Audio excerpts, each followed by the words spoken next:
Need to choose a medium-sized beet. We don't need much. We're gonna do, this is just under 1 liter. So we need, I would pick just this one.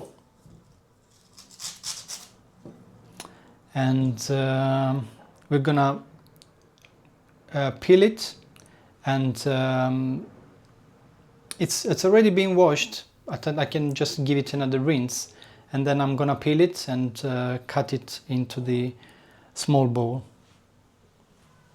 So yeah, I gave it a wash, and I'm gonna peel it just to show you how it works. And I have a plate here, and I'm gonna just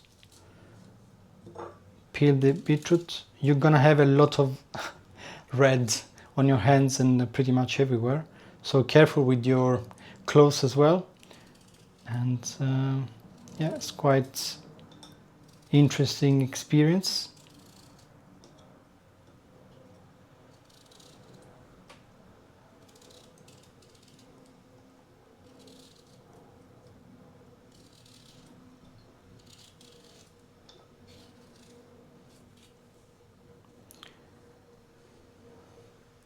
So that's it. It's a peeled beetroot. So what we're gonna do now is just cut it roughly in small pieces. You don't need to grate it, otherwise it's gonna ferment too much. And it's roughly something like that.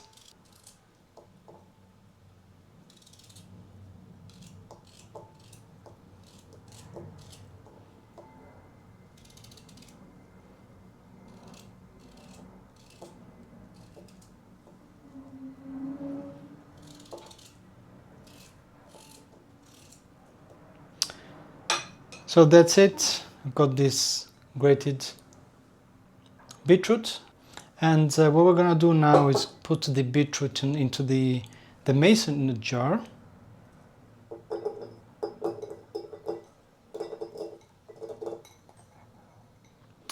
And before I do anything else, I'm gonna make sure I wash my hands because they're all red. Just wash my hands, and just to show you, you don't really need too much beetroot. You just need to cover the base of the mason jar. And after you do this, we're gonna put some salt.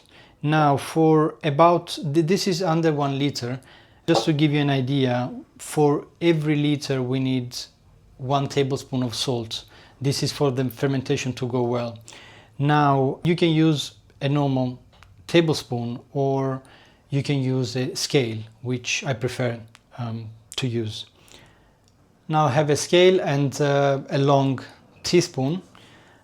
This is a little bit bigger than a teaspoon, but it doesn't really matter because we're gonna just weigh the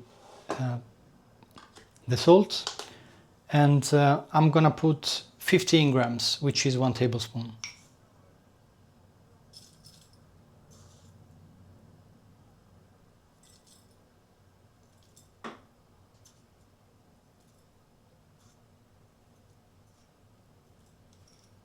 You don't really need to be super precise, but just to give you an idea.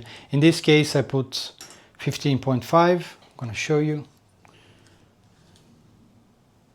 Probably not, because obviously it's not showing. Yeah, I'm not sure if it's readable, but it's just over 15 grams. You can see the salt on top of the beetroot. Now we need to add some water. So what I do in this, when I do the Beet Kvass, I like to pour a little bit of water on top, just a little bit, and then I shake it because I wanted the salt to dissolve as much as possible. And then I add the rest of the water. So this is the very basic recipe. We could add something else. We could add garlic, we could add ginger. There are so many things you can add to the Beet Kvass, but this is a very basic recipe which gives you something to start with.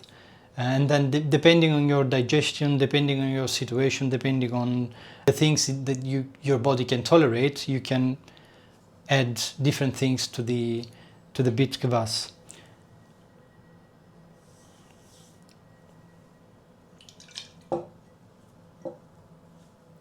So now that I see the salt has quite dissolved, I just need to add more water. And what we do here, we're gonna add water up to the shoulder. We want to leave about probably 4 or 5 centimeters from the top, because fermentation is gonna cause pressure, and we want to make sure that this doesn't go out during the fermentation, the liquid. And yeah, after you add the water up to this point,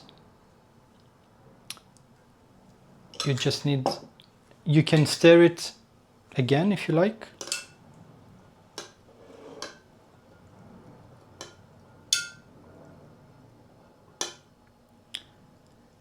And then you put the lid on top. Now this is a special lid. This is a bowl lid.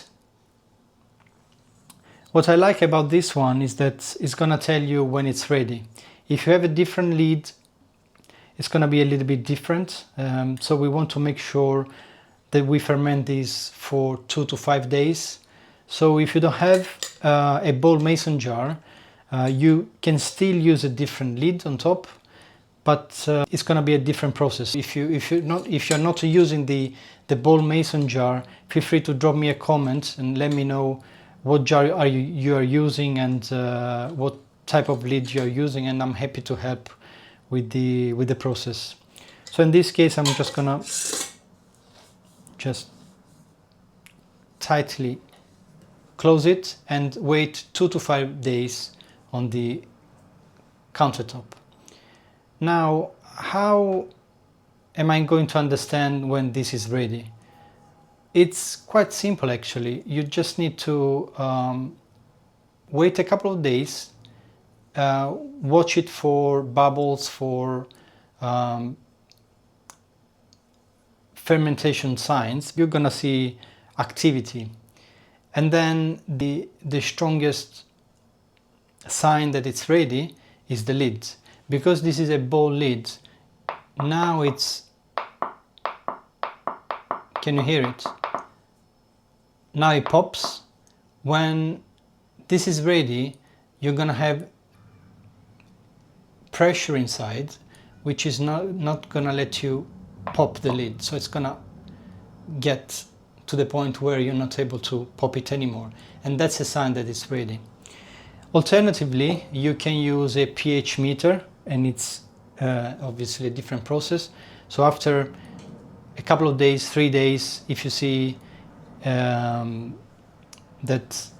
this is fermenting fine and you see bubbles, you can open it and test the pH, and it needs to be less than 4.6. Obviously this is different process. If you're not using the bowl lid and if you want to use the pH meter, feel free to drop me a message, and I'm happy to help you with the other process. I think that's everything that I needed to say. That's quite a simple process. If you are using a different mason jar, if you want to understand how it can be done with a different lid, just drop me a comment and I'm happy to help you. Thank you very much for watching, and I'll see you in the next video. Bye!